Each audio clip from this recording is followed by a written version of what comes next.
6587 ہم سے ابراہیم بن منظر حزامی نے بیان کیا، کہا ہم سے محمد بن فلی نے کہا ہم سے ہمارے والد نے کہا کہ مجھ سے ہلال نے، ان سے عطا بن ایسار نے، اور ان سے ابو حریرہ رضی اللہ نے، کہ نبی کریم نے فرمایا میں حوض پر کھڑا ہوں گا کہ ایک جماعت میرے سامنے آئے گی، اور جب میں انہیں پہچان لوں گا تو ایک شخص فرشتہ میرے اور ان کے درمیان سے نکلے گا اور ان سے کہے گا کہ ادھر آؤ۔ میں کہوں گا کہ کدھر؟ وہ کہے گا کہ واللہ جہنم کی طرف۔ میں کہوں گا کہ ان کے حالات کیا ہیں؟ وہ کہے گا کہ یہ لوگ آپ کے بعد الٹے پاؤں دین سے واپس لوٹ گئے تھے۔ پھر ایک اور گروہ میرے سامنے آئے گا، اور جب میں انہیں بھی پہچان لوں گا تو ایک شخص فرشتہ میرے اور ان کے درمیان میں سے نکلے گا اور ان سے کہے گا کہ ادھر آؤ۔ میں پوچھوں گا کہ کہاں؟ تو وہ کہے گا اللہ کی قسم جہنم کی طرف۔ میں کہوں گا کہ ان کے حالات کیا ہیں؟ فرشتہ کہے گا کہ یہ لوگ آپ کے بعد الٹے پاؤں واپس لوٹ گئے تھے۔ میں سمجھتا ہوں کہ ان گروہوں میں سے ایک آدمی بھی نہیں بچے گا، ان سب کو دوزخ میں لے جائیں گے۔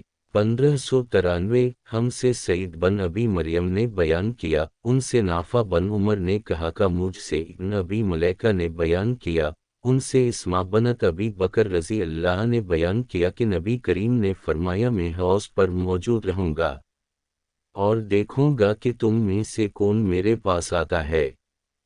پھر کچھ لوگوں کو مجھ سے الگ کر دیا جائے گا، میں عرض کروں گا کہ اے میرے رب، یہ تو میرے ہی آدمی ہیں اور میری امت کے لوگ ہیں۔ مجھ سے کہا جائے گا کہ تمہیں معلوم بھی ہے انہوں نے تمہارے بعد کیا کام کیے تھے، واللہ یہ مسلسل الٹے پاؤں لوٹتے رہے، دین اسلام سے پھر گئے۔ ابن ابی رضی اللہ جو کہ یہ حدیث حضرت اسماء سے روایت فرماتے ہیں، کہا کرتے تھے کہ اے اللہ، ہم اس بات سے تیری پناہ مانگتے ہیں کہ ہم الٹے پاؤں دین سے لوٹ جائیں یا اپنے دین کے بارے میں فتنہ میں ڈال دیے جائیں۔ ابو عبداللہ امام بخاری رحمت اللہ نے کہا کہ سورہ مومنون میں جو فرمان خداوندی ہے عقابکم تنکسون، اس کا معنی بھی یہی ہے کہ تم دین سے اپنی علم کے بالالٹے پھر گئے تھے، یعنی اسلام سے مرتد ہو گئے تھے۔ یہ وہ نام نہاد مسلمان ہوں گے جنہوں نے دین میں نئی بدعت نکال کر دین کا حلیہ بگاڑ دیا تھا۔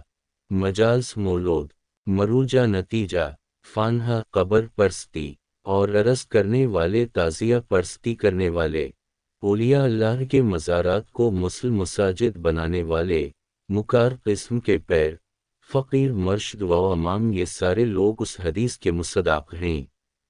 ظاہر میں مسلمان نظر آتے ہیں لیکن اندر سے شرک و بدعت میں غرق ہو چکے ہیں۔ اللہ پاک ایسے اہل بد کو آپ کے دست مبارک سے جام کو سر نصیب نہیں کرے گا۔ بس بدعت سے بچنا ہر مخلص مسلمان کے لیے ضروری ہے۔ صحابہ سے وہ لوگ مراد ہیں جو آپ کی وفات کے بعد مرتد ہو گئے تھے، جن سے حضرت صدیق اکبر رضی اللہ نے جہاد کیا تھا۔